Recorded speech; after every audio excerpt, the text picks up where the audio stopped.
Hey guys, I'm Tim. I'm Mike. I'm Spencer. And I'm Dan. This is the Board Game Rundown. Today we are going to review Lords of Waterdeep, Scoundrels of Skullport. Okay, let's bust this thing Let's open. do it. Let's do it. Hey, wait a minute. This is a print and What play. is that? Dun, dun. It's great. What terrible production quality. Yeah, I mean, for $100, they could do a lot better. with Wow. It's like someone made that at home. Wow. That's terrible. No, so we're actually doing Blood on the Clocktower. Mike was kind enough to do a really nice print and play with a bunch of tokens and stuff that he made at home. He worked really hard on this. I know because I was getting pictures of stuff. I mean, this is genuinely insane. Like, the amount of fantastic. effort he put into this. Yeah, really, really well done. Nice. There's the There's chunky the ones. chongus. Chunky Felt ones. with the Velcro.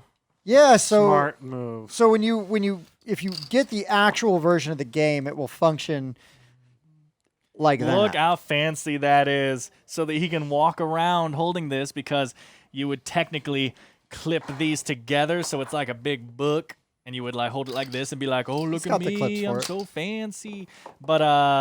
But yeah, the way he was able to recreate this system they came up with, to where these stick in here, man, just Yeah, so well, cool. well done, sir. Cool well way to done. do Be it. proud of that. I Be- spent way too much time on this project. I think you spent just enough time on it.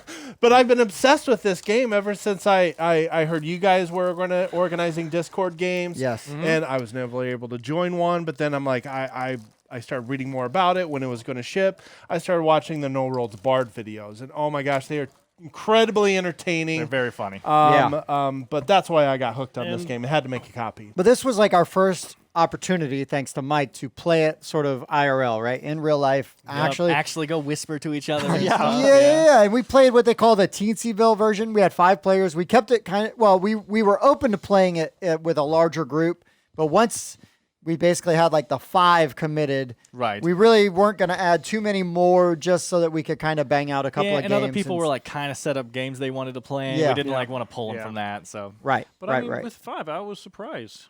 Yeah, worked. I was shocked at how well it worked I mean, at it's 5 technically players. 6 because we had the storyteller. Right. But still, it right, worked you do really need well. a storyteller. With 5 active players, outside of the storyteller.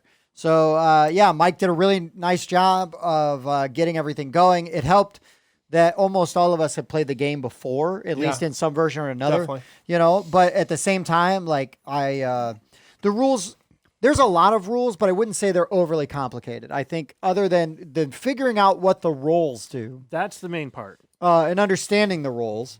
Now, we all had sheets printed out of all the potential roles and had all the rules in there. And at any time, you could just go up to the storyteller, right? We'd go up to Mike and say, hey, does this work like I think it works?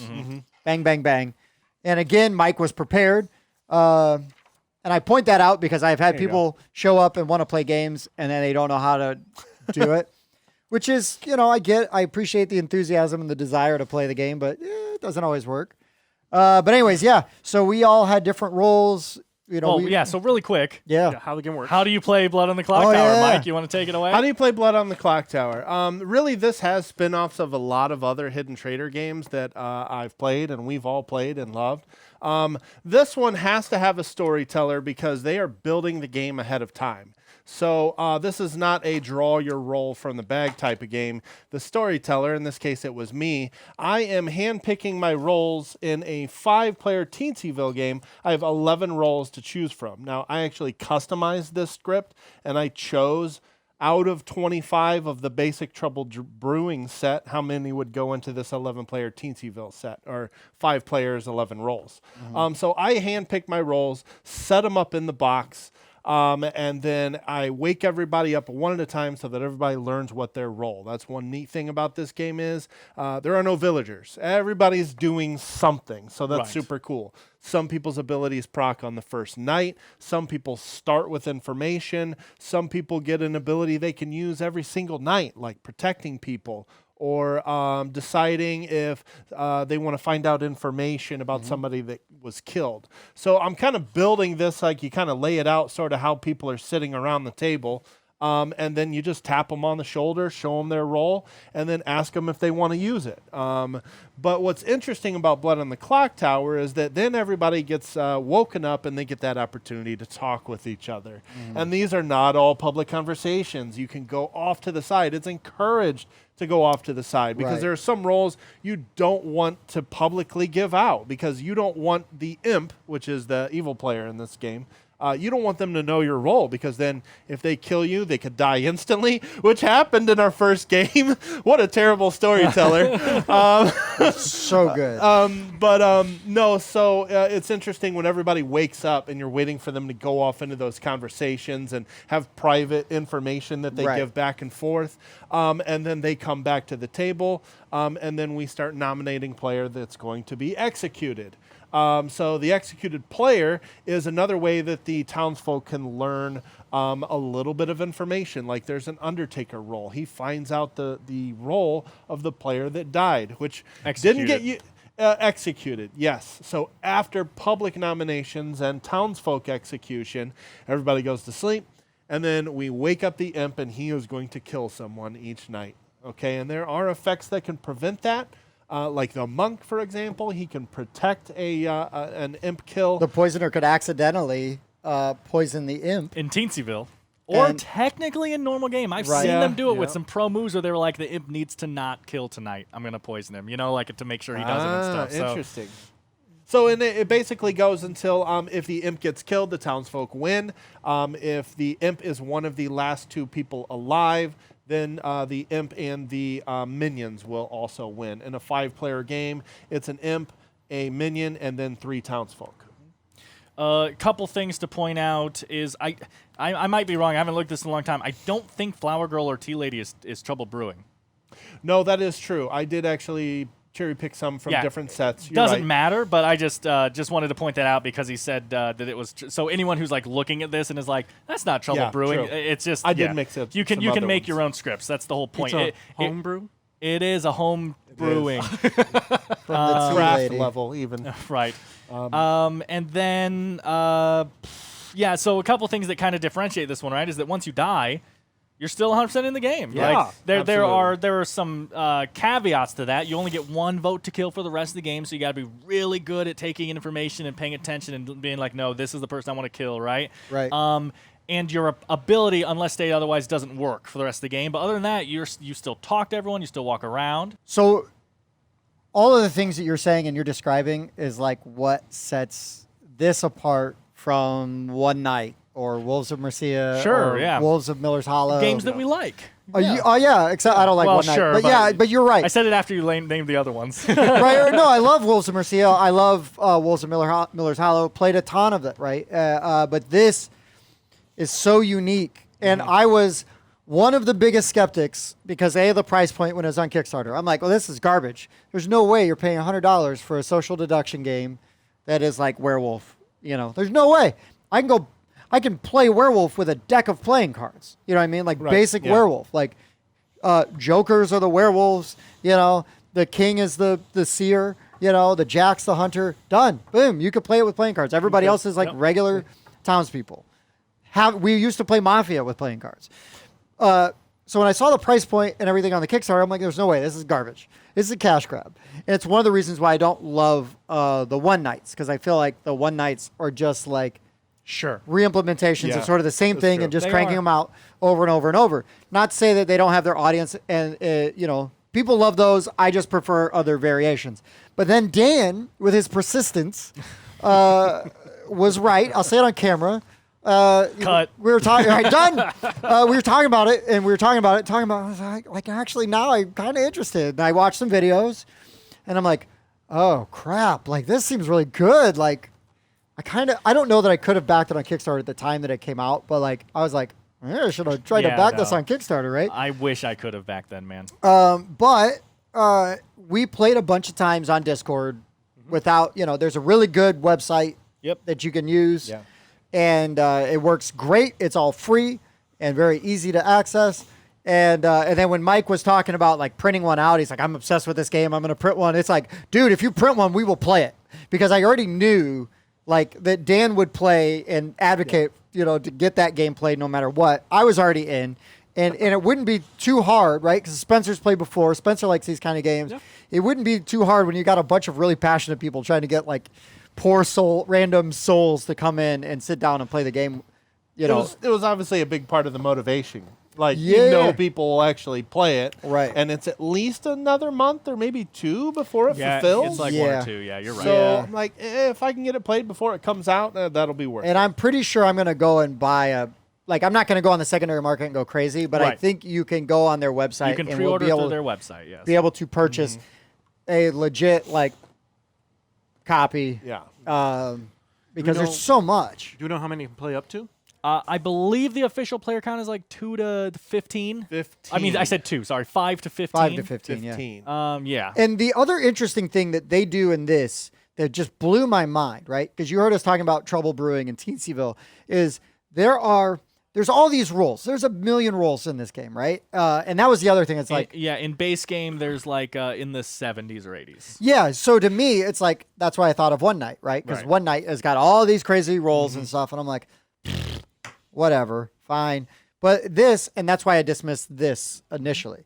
But then it's like, no. The rules are basically you're going to use 15 of them for this scenario. 25. This for this scenario, this for this scenario. I'm just pulling out random numbers. I know. Right? But yes. And so then it's narrowing those down, and then you start to see how those roles can play off of each other and why they all work, and you're like, oh no, there was a lot of fine tuning in here. Well, yeah, you're technically in the base game. You're technically getting 3 games, right? You're getting Trouble Brewing, you're getting Sex and Violets, and you're getting dang, I can never remember the name of the other one because I haven't played it yet, actually. Sure. And it's because the game comes with the 75 rolls or whatever, but it's split into 3 versions of the same game, and that's because those 25 rolls have been balanced to work really well together. So if you're playing Trouble Brewing, there's 75, 80 rolls in the game, whatever, but you're only playing with 25 at a time, right? You know that these are the 25 that could be in this game. And then same thing, if you play Sex Violence, you know that. Now you can homebrew and mix them together, but again, everyone's going to have a piece of paper that shows them the 25-ish that are in the game, and they're going to know exactly these are the ones we're playing with this game, right? So that's one thing. The thing that really stood this out for me, that made me really want to check it out and everything, is I just haven't seen another game in this style do the storyteller the way this game does. The way that the storyteller is full on playing the game as well is fascinating to me, and I wanted to do it. I wanted to watch it. So the Poisoner, right? This is an easy one to show off. The Poisoner's ability is that when they choose a player, they are poisoned. Now, what the poison status effect means is that their ability might malfunction. And if you're a hardcore stickler for rules and stuff, I know Bob has complained about the idea of this rule. He hasn't actually played yet, but he doesn't like how up in the air that definition is. Because things may or may not work. And he doesn't like that you can't math it, kind of, right? Is kind of how he's talked about before. But that's the point of the storyteller in this game is a tug of war, and the storyteller's doing his best to hold it so that the game ends as close as possible, So let's say Tim's the imp. He's the big bad guy, and he's been bluffing as the monk the whole game, so much so that he has gotten Spencer, the Undertaker, to trust him implicitly. And Spencer tells Tim, okay, Tim, I'm the Undertaker. Well, that's huge information. And now Tim can use that to manipulate Spencer. He doesn't need to kill him. He knows he's the Undertaker now. But what he can do is he can go to Mike, his poisoner, and be like, I'm going to kill Spencer tonight. Poison him for me. Okay? Mike poisons Spencer. Spencer dies, and as the Undertaker... Tim dies. The example I'm trying to show here is that Tim dies, is what I'm trying to say, and Spencer has been poisoned. So let's say Tim kills himself. We need Spencer on our side. I'm going to kill myself and pass you the imp token, okay? Tim kills himself. Mike poisons Spencer. Tim then is shown to Spencer. I'm the storyteller. That was an amazing move you guys just did. And you guys fully earned this. Spencer, Tim's the monk. Because that's what he was claiming. And I, as the storyteller, can help build this story, and I can back up people's stories, or I can sow confusion. I could say, oh, he's the flower girl, and you're like, Tim never claimed Flower Girl, right? And so I can see which team is winning and which team is losing, and I can try to balance this as I'm going, and I want this to be as fun for everyone as possible. I want everyone's ability to proc. I want everyone to do as much as they can, and I've never seen a game handle it as well as this one, and that is the real standout for me. I will say some people, like you mentioned in your example, right, Bob, can't math it out. Some people will hate that chaos. 100% they will. Some people that's will. Fine, don't play it. Yeah, no, I agree. Then it's just like this isn't the game for you, right? Like you don't like social deduction, this isn't the game for you. Right. If you this is crafting an experience. And like you just said, with the storyteller, I mean the storyteller, it's very difficult for the storyteller to just go, oh, you guys want to play Blood on the Clocktower, pull the game off. Once you've played it enough times, you can. You can, right. But I mean, for the most part, like he's gonna need a little bit of time to prep. I'm not saying like days in advance, but like Mike brought it, was kind of ready, had something in his pocket, ready to go. We had Teensyville options, worked out really well. But Mike also prepped Teensyville options. I did. So he came with this ready to go, right? So I mean, it takes a little bit of advanced planning here and there, and also. You have to be okay sometimes if your players break the game that you just set up. Like our first game that the first game of it we played. And I bring this up as an example. I think everybody still had a really good time. The game, it's hilarious. You need a good time. Yeah, the game didn't go very long. It was awesome. We just reset and went again. And for me, even though I was on the good end of it, I still had a blast. And I think everybody else kind of did too, because it's like, holy smokes, what just happened? Well, and the big thing with storytelling in this game too is for a long time it's going to be a learning experience. You're going to be like, oh, maybe I shouldn't put those together, or like the first thing I pointed out when he showed me this was I was like, oh man, having Spy and Recluse on the same one is just hilarious. Which I know that is trouble brewing. They're both on the same one, but the fact that you designed this and you left them on the same one, I just love it because their abilities are like exact opposites of each other, and so they're just so confusing to have on the same script, and I love that so much. It's enjoyable as a storyteller. Like when you start branching out into the conversations, I'm just kind of sliding by with a smirk on my face, like, okay, what are they making up, and how can I bend it to their advantage? You didn't hear me tell the truth a single time tonight. No, I didn't. So I'm the lurking smirker is what you are as the storyteller. I'm going to coin that term. Yeah, no, and go on. That's the key. Is it's called the storyteller. It's not exactly. It's not called the moderator. Yeah, it's not the moderator. Yes. You are telling the story, and if you don't like one of the scenarios they come up with, you can definitely make your own, and you can craft it. These roles are deceptively simple because they really synergize with each other. And I mean, I was just thinking, when you're the spy and I was the imp, and I was like, I could kill myself, claim that you're something else to take the heat off of me. 100%. Right. Yeah, you could have like said, I was the washroom and I saw Tim was this. He verified he was that. Exactly. And then kill yourself. Now Tim knows all the information from being spy for one night and is the imp who is trusted by the washerwoman. 100%. Yeah, and that is amazing. Just coming up with these little ideas that you can do. It worked out good. Okay, so we are gonna rate this. We're rating a print and play, so we're not really gonna talk go about over this forever, we're not really gonna go over components or anything like that because this is a print and play. But we will just rate it based on our experience that we have had playing both online via Discord and playing Mike's print and play. Daniel, how do we do the ratings on this? So we are each going to rate it from 1 to 10, including the 0.5s. And then so that you can get all of our opinions. You can see what we all think of the game individually. But then we're going to average them together into one score that we'll put on BGG and Discord and stuff, because it's just easier to give one score when someone asks us what we rated it. You don't want to go to BGG and see 4 scores, have to put that together. You just say, oh, they gave it X. That's fine. Right. It's just easier that way, Tim. Just easier. Back to you. Spencer. Yeah. What would you rate Blood on the Clocktower? I was very curious to see how this was going to work with in live, because I've done this Discord 3 or 4 times, and then usually larger player counts. On much Discord, larger player right? counts. Yeah, he didn't do the Teensyville with us. No, yes. it didn't do the Teensyville. That was when I wasn't able to get in on. And so with a small number live, I was like, how could that possibly work? We can't get separated into rooms and all thrown back and all this stuff. But it worked very well. I was pleasantly surprised.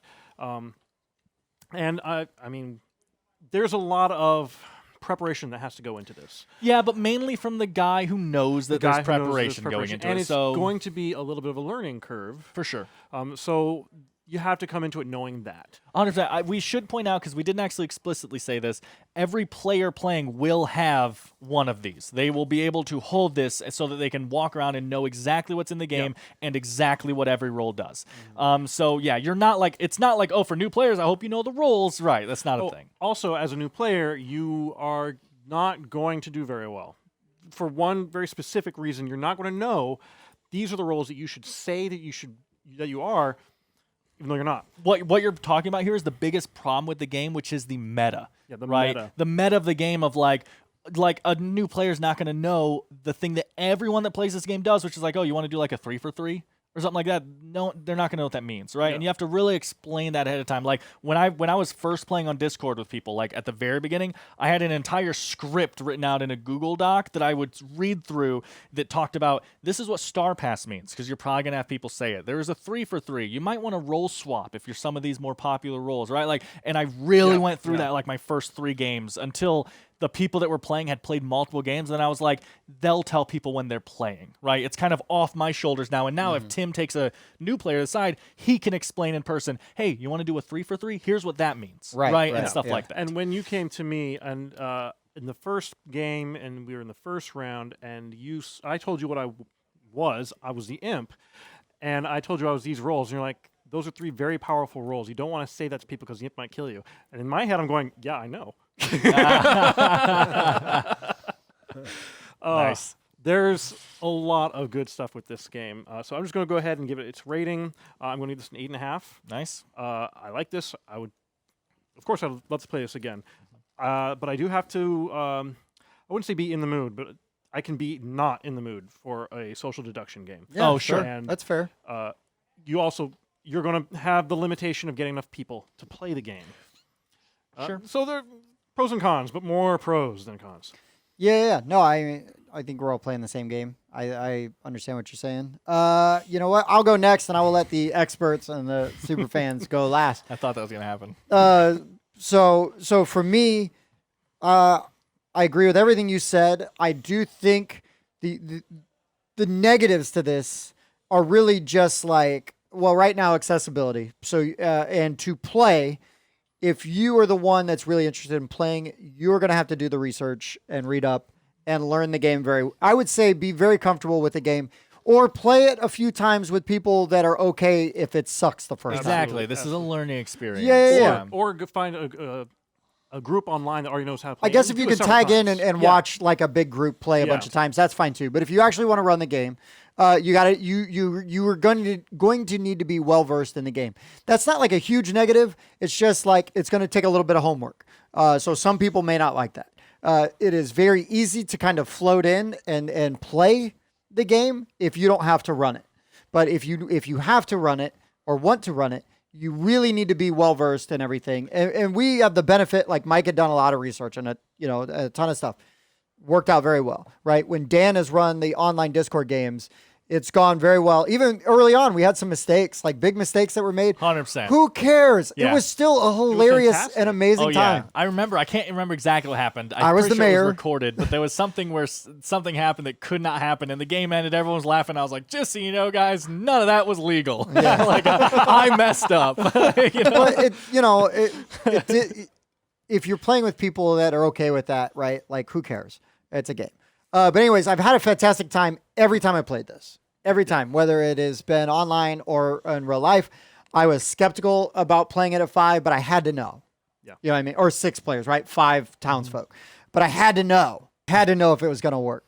I am shocked at how well it worked. I am shocked that it with 6 people, 1 person running it, and 5 active people running around and maybe or maybe not killing each other, like how well it played. I would love to see other combinations as well, like it with how things go. Mm-hmm.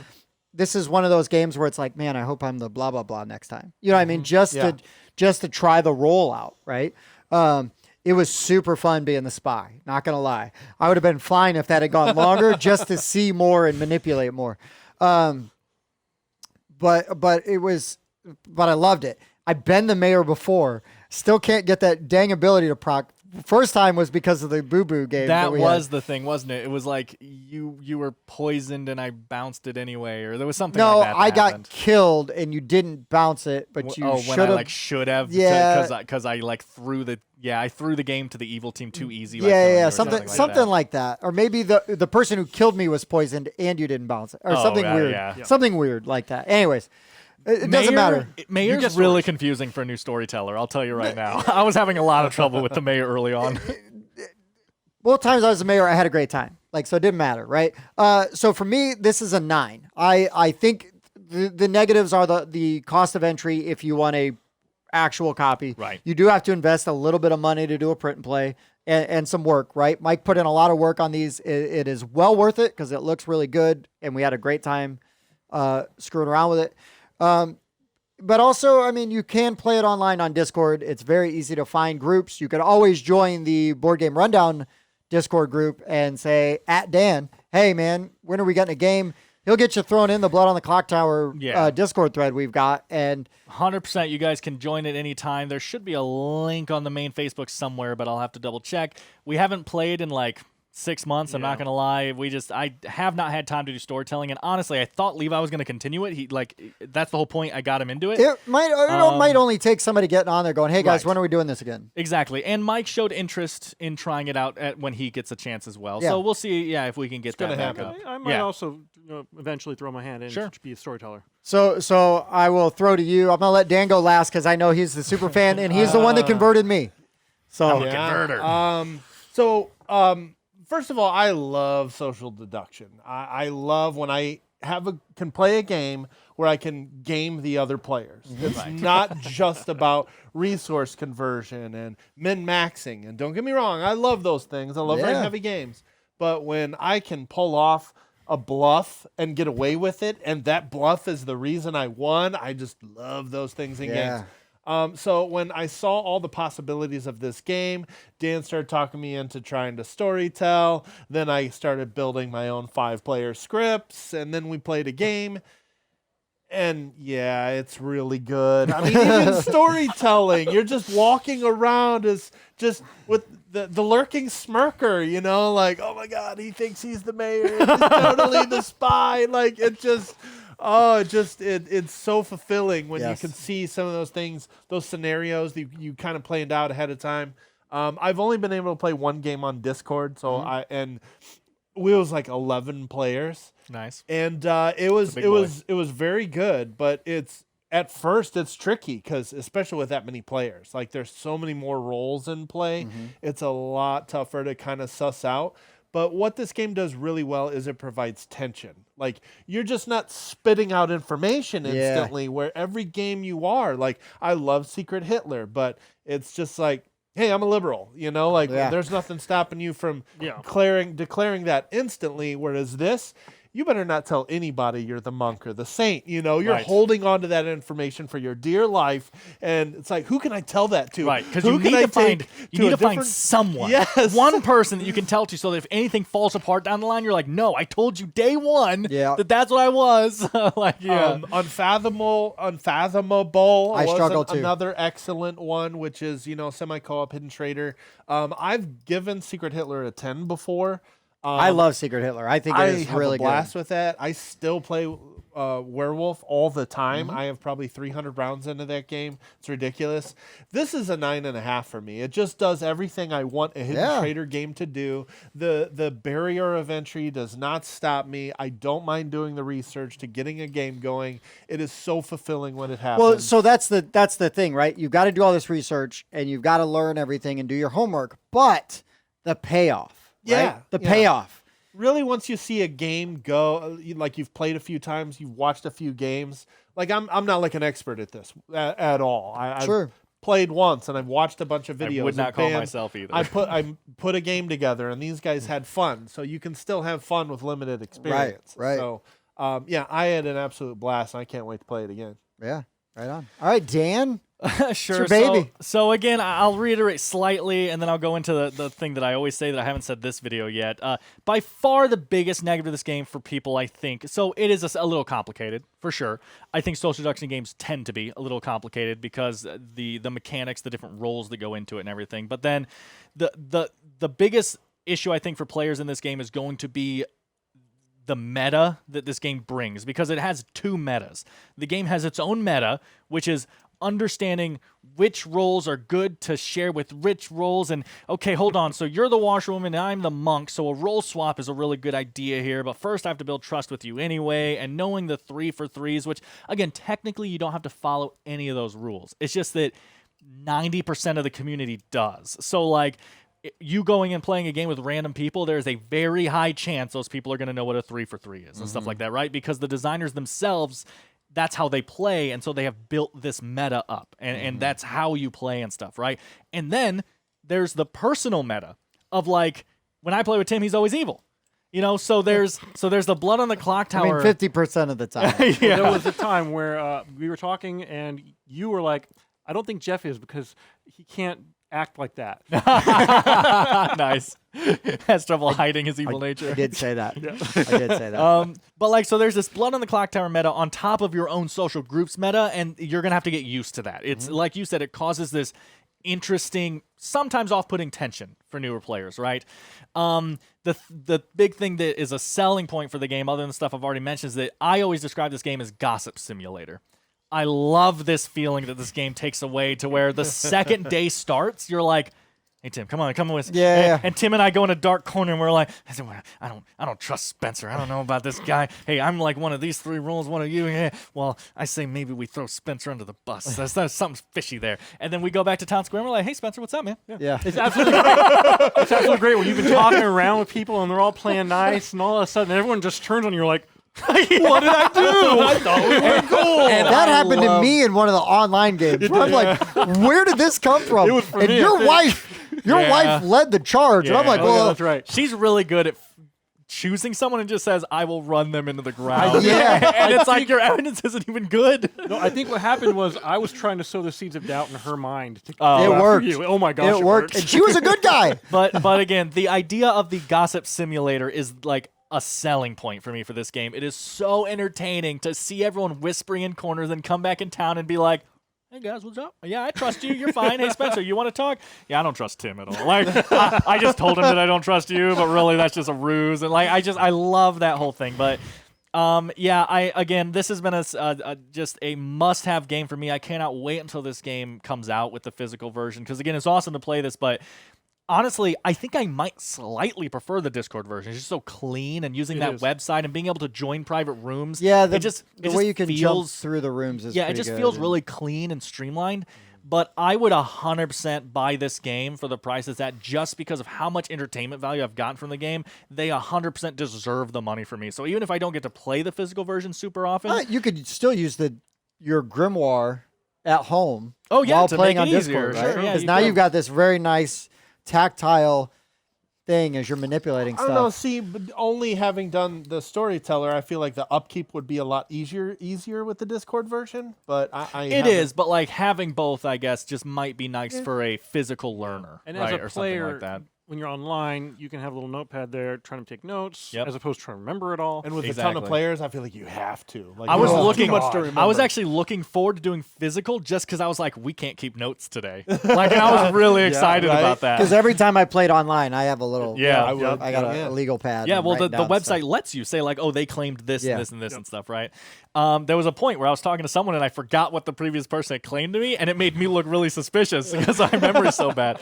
But at the end of the day, I'm going to say something that I've been hinting towards for a long time now. I keep saying... it's a 0. So I keep saying things in like our Board Game Rundown news show and stuff that have been hinting towards this, and I just haven't said it out loud yet, because now is the perfect time to say it. I've been saying, I think Nemesis might be my 4th favorite game of all time now. It keeps sliding down, and that's because since playing all this time, Blood on the Clocktower is my #1 game of all time. It has topped my list. This is my favorite game I have ever played.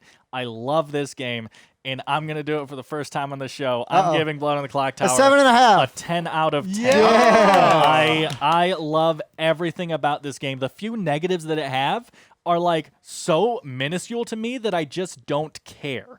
You No, know? and that's totally fair. That's totally fair. Again, I think we're all playing the same game. Right. And we're all seeing the same things. It's just sometimes some things don't bother you, versus, other things. I totally get the 10. It is a near perfect game for me, and the near part is so small I just don't care about not giving it a 10. Yeah. Which is, I don't like giving 10s. I think it's very hard to be perfect, and I just think, as far as the type of games that I like, this gets as close as I have ever gotten. Awesome. Averaged all together. So if you average it all together, it is. Can you do the math at home? 9.3.